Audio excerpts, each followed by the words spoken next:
Selamat datang di channel Novel Official. Sebelum kalian mendengarkan novel Pesona Pujaan Hati, jangan lupa like, share, and subscribe. Kalau tidak kusentil jantung kalian. Hehehehe. Tanpa lama-lama lagi langsung saja kita masuk di alur cerita novelnya. Bab 1641. Hana mengikuti keluarga Wilson ke ruang makan dengan kebenciannya terhadap Nyonya Wilson. Nyonya Wilson duduk langsung di kursi utama meja makan, melirik makanan yang telah disiapkan Hana. Dia mengerutkan kening dengan tidak puas dan berkata, "Mengapa ini semua masakan rumahan? Mengapa tidak ada hidangan daging? Kamu tahu usia saya sudah tua. Saya perlu mengisi kembali tubuh saya." Hana berkata dengan sedikit keluhan, "Tapi, Anda tidak bisa menyalahkan saya untuk ini. Anda bertanggung jawab atas semua uang dalam keluarga. Saya hanya punya total beberapa ratus yuan. Bagaimana saya bisa membeli ikan dan daging?" Wanita tua Wilson memancarkan dingin. "Kamu banyak alasan. Kamu bisa membuat sup ayam seharga beberapa ratus yuan, kan? Ayam lokal hanya 100 yuan. Tidak bisakah kamu membelinya?" Hana sangat marah dan berkata, "Bu, ada 5 orang di keluarga untuk makan. Tapi kamu tidak memberi saya biaya hidup. Kamu juga pintar. Apa bisa memasak tanpa nasi? Kita bisa makan daging babi hari ini, tapi mungkin tidak bisa makan daging di makanan berikutnya." Nyonya Wilson tua menyorotinya. "Tidak ada masalah dengan biaya hidup, tetapi kamu harus membayarnya dulu. Kamu bisa pergi ke supermarket biasa untuk membeli makanan dan datang kepada saya untuk menggantinya dengan tanda terima." Hana tahu bahwa wanita tua itu benar-benar takut mengisi kantongnya sendiri.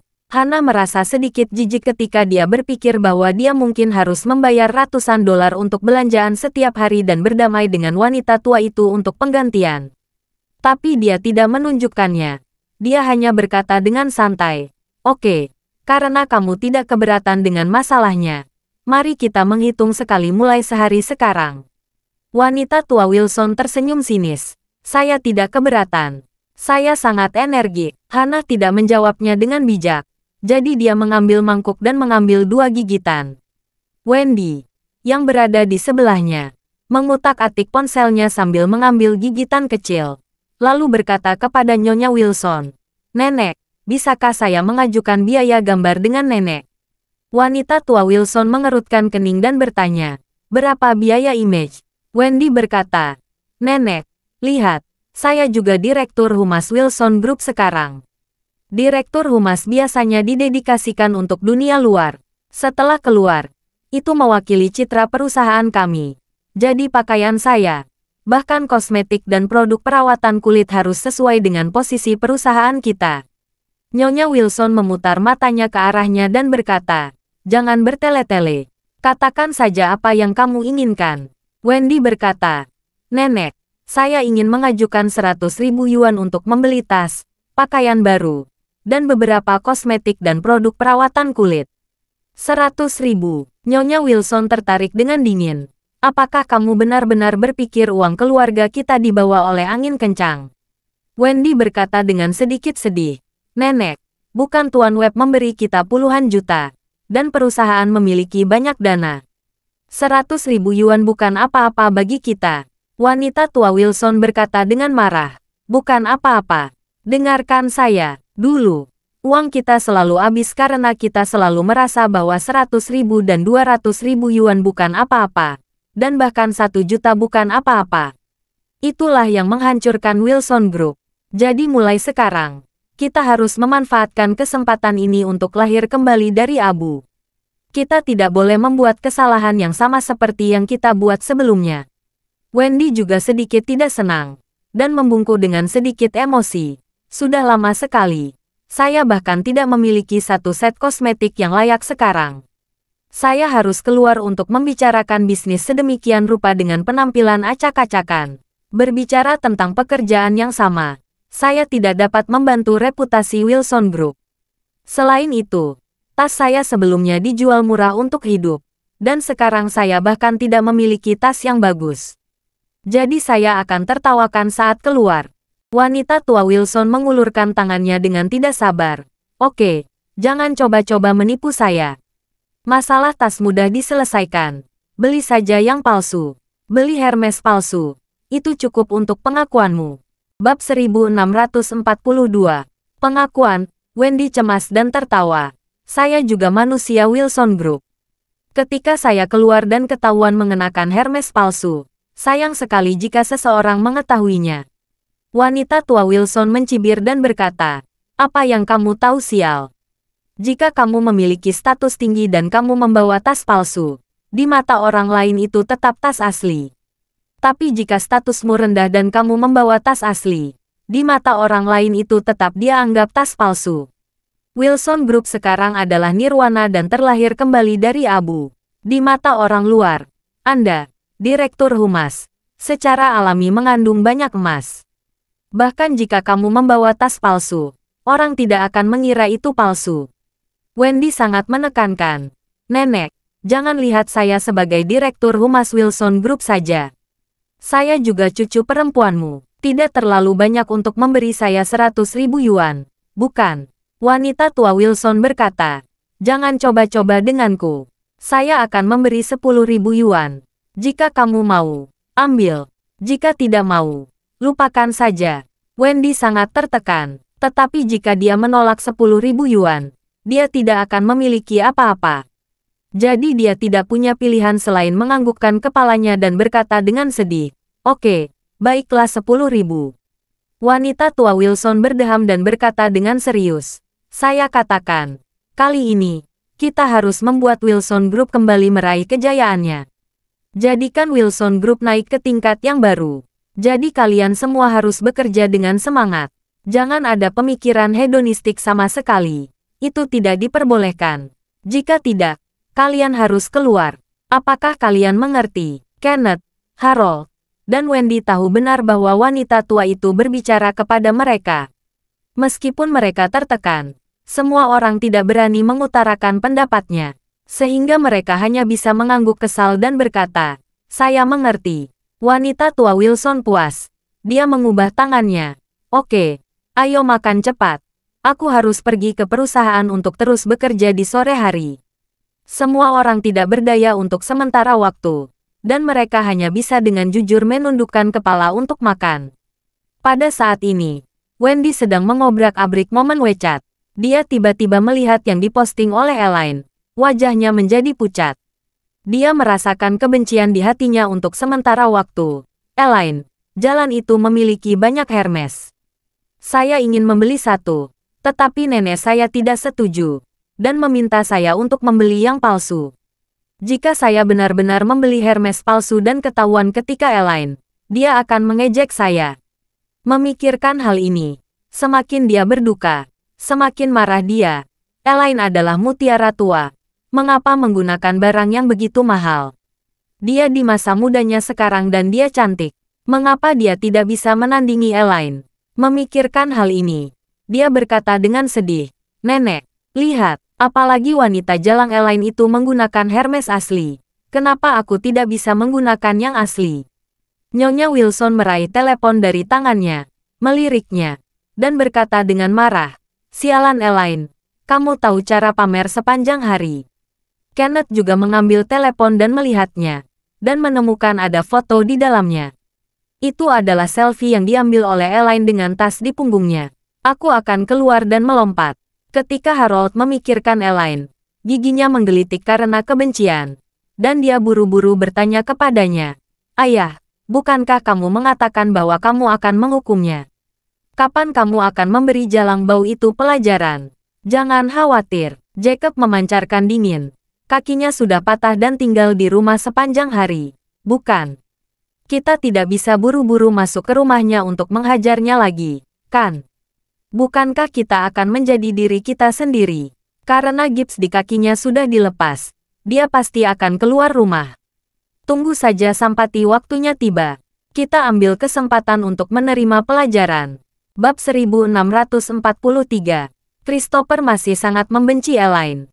Karena Elaine belum membuang lebih dari 20 topi hijau yang dia gantung di terasnya. Tidak hanya menyimpannya, dia juga membeli banyak yang baru secara online satu demi satu.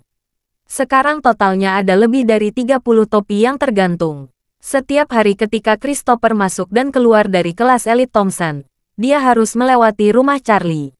Jadi dia selalu melihat ada lebih dari 30 topi hijau berkibar tertiup angin. Dan setiap kali dia melihat dia marah. Terlebih lagi, ketika dia memikirkan Elaine terhadap dirinya sendiri, dia semakin membenci Elaine. Sebelumnya, dia selalu ingin mencari kesempatan untuk berduka dengan Elaine. Sekaligus mengganggu keluarga Charlie untuk membuat Donald puas. Tetapi Elaine memiliki plester di kakinya dan tinggal di rumah dalam jangka waktu yang lama, tidak keluar. Sekarang gips Elaine sudah dilepas. Mungkin dengan karakternya, dia akan segera keluar rumah. Jika dia sering keluar, dia akan memiliki kesempatan untuk berkumpul bersamanya. Begitu dia mendengar Christopher ingin melamar Elaine, wanita tua Wilson juga menjadi tertarik. Dia berkata dengan dingin, "Elaine sialan ini melompat-lompat sepanjang hari. Seharusnya aku mematahkan dua kaki saat di pusat terpencil." Wendy di samping berkata dengan tergesa-gesa, "Nenek, kali ini kita harus bisa mematahkan kakinya lagi." "Ya, Nenek." Harold segera menjadi bersemangat dan berkata, "Mematahkan kedua kakinya. Aku sudah lama berpikir dia tidak enak dipandang." Nyonya Wilson memandang Christopher dan berkata, "Christopher, Elaine telah menghinamu dan mempermalukan seluruh keluarga Wilson. Kamu benar-benar harus merencanakan dengan baik dan memberi janji pada jalan itu." Christopher mengangguk lagi dan lagi. "Bu, jangan khawatir. Aku pasti tidak akan membiarkan jalang bau ini pergi begitu saja." Setelah Charlie makan siang di rumah, dia memanggil Albert untuk mengantarnya ke peternakan anjing. Dia berencana pergi ke Jepang besok, dan segera menyelesaikan segala sesuatu yang berhubungan dengan Kobayashi Pharmaceutical. Untuk mendapatkan Kobayashi Pharmaceutical, dia membutuhkan Ichiro dan Jiro. Di dalam mobil Albert, Charlie bertanya kepadanya, bagaimana kabar Ichiro dan Jiro di peternakan anjing baru-baru ini. Albert tersenyum dan berkata, "Tuan Wade, kedua bersaudara ini bekerja dengan sangat baik di peternakan anjing. Mereka bekerja sangat keras dan tidak berani sombong. Mereka seperti burung puyuh, tetapi mereka tidak bertemu. Karena mereka akan langsung berkelahi jika bertemu. Sekarang saya menempatkan keduanya di area yang berbeda untuk menghindari mereka berdua bertemu." Charlie mengangguk ringan, dan tahu ada kebencian yang mendalam antara Ichiro dan Jiro. Terutama Ichiro. Dia ditahan oleh Charlie di awal, dan bahkan ayahnya sendiri diracun sampai mati olehnya. Itu sudah cukup meresap, tetapi dia tidak akan pernah menyangka bahwa adiknya menjerumuskannya dengan tuduhan meracuni ayah kandungnya. Dia juga menghabiskan banyak uang untuk menawarkan hadiah untuk kepalanya.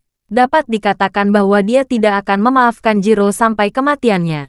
Jiro sebenarnya juga membenci saudaranya. Karena Charlie sudah menjelaskan terakhir kali, hanya satu dari dua bersaudara yang bisa kembali ke Jepang bersamanya. Dan orang lain akan tinggal di peternakan anjing selama sisa hidup mereka. Dan Charlie sendiri cenderung memilih saudaranya Ichiro. Jadi dia menantikan kecelakaan saudaranya setiap hari. Yang terbaik adalah saudaranya mati. Dalam hal ini, dia akan menjadi satu-satunya yang dipilih oleh Charlie. Bab 1644. Meskipun dia harus memberi 90% sahamnya saat kembali ke Jepang bersama Charlie, ini jauh lebih baik daripada tinggal di peternakan anjing. Setelah Charlie datang ke peternakan anjing, dia bertanya kepada Albert, "Bawa Ichiro dan Jiro ke sini." "Baik Tuan Wade." Albert segera memerintah anak buahnya. Tidak lama kemudian, beberapa anak buahnya datang dengan dua bersaudara Ichiro dan Jiro, yang mengenakan pakaian kerja. Begitu keduanya bertemu di pintu, Ichiro mengambil keuntungan dari yang tak terduga dan menarik Jiro. Dia menendang hingga Jiro terpental, dan berkata dengan kutukan, "Kamu bajingan, beraninya kamu muncul di depanku." Jiro terjatuh ke tanah. Dia segera bangun dan hendak melawannya. Dia berteriak dengan marah, "Kamu bajingan, aku akan membunuhmu." Ichiro tidak mau kalah. "Ayo, mari kita lihat siapa yang membunuh siapa. Aku akan menghancurkan kepalamu dengan satu pukulan." Bawahan Albert buru-buru memisahkan keduanya, dan pada saat yang sama mengendalikan keduanya. Salah satu dari mereka berteriak dengan marah, "Apa-apaan ini? Diamlah dan patuh. Kalau tidak, Aku akan bermimpi dengan kalian berdua nanti. Keduanya tidak berani membuat masalah, dan dibawa ke ruangan satu demi satu. Charlie duduk di kursi utama, memandangi saudara dengan penuh minat, lalu berkata sambil tersenyum, "Kalian berdua, bagaimana kabar kalian hari ini?" Ketika keduanya melihat Charlie, mereka semua berlutut di depannya. Ichiro berkata dengan penuh semangat, "Tuan Wade, Anda akhirnya di sini. Saya telah menunggu Anda untuk kembali hari ini. Jadi saya bisa mengikuti Anda ke Jepang dan memberikan 90% saham Kobayashi Pharmaceutical kepada Anda." Jiro berkata dengan tergesa-gesa, "Tuan Wade, jangan percaya bajingan ini. Dia dilahirkan dengan kejahatan dan sama sekali bukan orang baik. Anda bisa memilih saya. Jika Anda membawa saya kembali ke Jepang, saya akan memberi Anda 95% saham Kobayashi Pharmaceutical." Ichiro menjadi gila dan berseru, "Jiro, kamu bajingan yang membunuh saudaramu. Beraninya kamu mengatakan bahwa aku dilahirkan dengan kejahatan." Jiro mengabaikannya, memandang Charlie dan memohon, "Tuan Wade, saya tidak meminta apa-apa lagi. Anda bisa menyisakan saya 2% saham. Saya akan memberi Anda 98%. Tolong, bawa saya bersamamu kembali ke Jepang." Di sebelah Ichiro mengomel, "Tuan Wade, jika Anda membawa saya kembali, saya akan memberi 99% kepada Anda." Jiro pingsan dan berteriak, "Tuan Wade, saya akan memberikan semuanya kepada Anda. Yang perlu Anda lakukan hanyalah memberi saya beberapa real estate dan membayar gaji saya." Charlie memperhatikan dengan penuh minat kedua saudaranya itu. Mereka berlomba-lomba untuk dirinya sendiri. Charlie tersenyum ringan. "Oke, jangan sampai di sini. Saya, Charlie, selalu memegang kata-kata saya. Terakhir kali saya berjanji kepada Ichiro untuk membawa kembali. Dia akan memberi saya 90% saham Kobayashi Pharmaceuticals. Jadi tentu saja saya tidak akan mengingkari janji." Setelah itu, dia menatap Ichiro, yang sangat gembira, dan berkata, "Ichiro, bersiaplah. Kita akan pergi dalam 2 hari ke depan." Ichiro gemetar karena gembira, dan ketika dia bersujud kepada Charlie 3 kali berturut-turut, dia berkata dengan penuh semangat, "Terima kasih, Tuan Wade. Terima kasih, Tuan Wade." Jiro hampir pingsan, menangis dan berkata, "Tuan Wade, tolong bawa saya kembali. Saya akan melakukan apapun yang Anda ingin saya lakukan." Charlie berkata ringan, "Oke Jiro, bagaimana kabarmu? Tetaplah di sini dengan jujur. Di sini kamu bisa makan, minum, dan hidup baik. Kamu tidak perlu khawatir tentang apapun. Jika saudaramu tidak patuh, aku tentu saja akan mengirim dia kembali agar kamu bisa keluar." Jiro jatuh dalam keputusasaan. Baiklah, dia menunggu lama. Di sisi lain, Ichiro tampaknya terlahir kembali, dan bertanya kepada Charlie dengan penuh semangat, "Tuan Wade, kapan kita akan mulai?" Charlie memegang tangannya. "Besok." Bab 1645. Ketika Ichiro mendengar bahwa Charlie akan membawa kembali ke Jepang besok, dia tidak bisa menahan perasaan gembira. Tetapi kemudian dia merasa tegang lagi.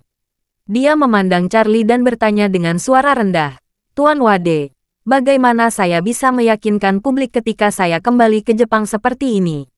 Semua orang mengira saya membunuh ayah saya, dan mereka juga mengira saya sudah mati.